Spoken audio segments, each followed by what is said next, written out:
in the making. We feed it to the cows, they give us milk, and we make chocolate, and you get a Hershey's bar.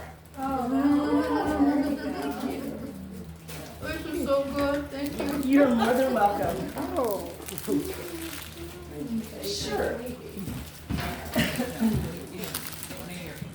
Oh, really, I am right now. Yeah, so if you look at the label, it does say, no, that contains cotton syrup. All right, so now, if they crush the seed, they're gonna get a meal that's left over. That is fed to poultry, and fish farms buy it and feed it to their fish.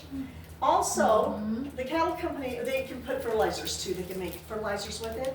But they can also make cotton cakes. So they add seed, molasses, press it into these little pellets, call them cotton cakes, and they feed it to cattle.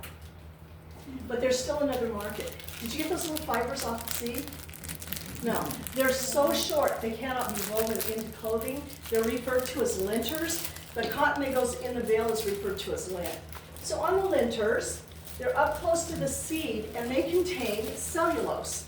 So the explosive market buys them, turns them into fireworks, firecrackers, and dynamite. Pretty neat, huh? They're used as strengtheners in lacquer, film, plastics, and varnish. American currency is 75% linters mixed with 25% linen. So, have you ever bought ice cream, especially ice cream sandwiches, and when they melt, they don't fall apart? Yeah, you know what I'm talking about, Walmart especially. They contain linters, so you're actually consuming them. Okay, let's go to the stuff.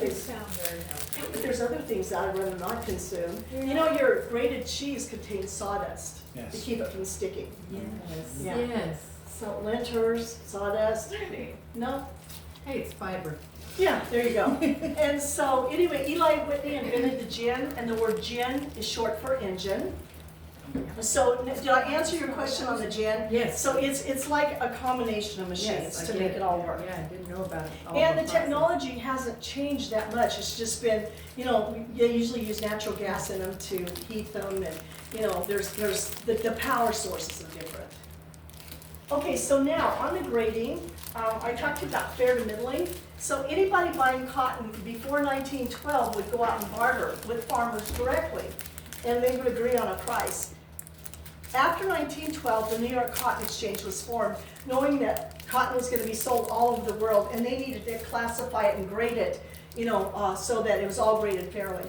So in 1912, the New York Cotton Exchange was formed, and the board came up with 3 classes of cotton. So fair is your best grade of cotton, middling right down the middle, and ordinary is your lowest grade of cotton. And they still use these terms today. So when you say, I'm fair to middling, you're doing pretty good. But you can mess with somebody and say, middling to ordinary. They won't have a clue what you're talking about. So there's 9 grading labs in the United States. And as I said, ours goes to Visalia, California. There's grading labs all over the world, and they have to all follow the same protocol. So temperature is 60 or 70 degrees, humidity is 65% in the lab, so that all properties are graded fairly. The cotton sits there for several hours before it's graded. The lab's going to get thousands and thousands of pounds of cotton to grade each year, and they don't throw it away. They actually bale it and sell it on the open market, and it helps pay for your grading costs.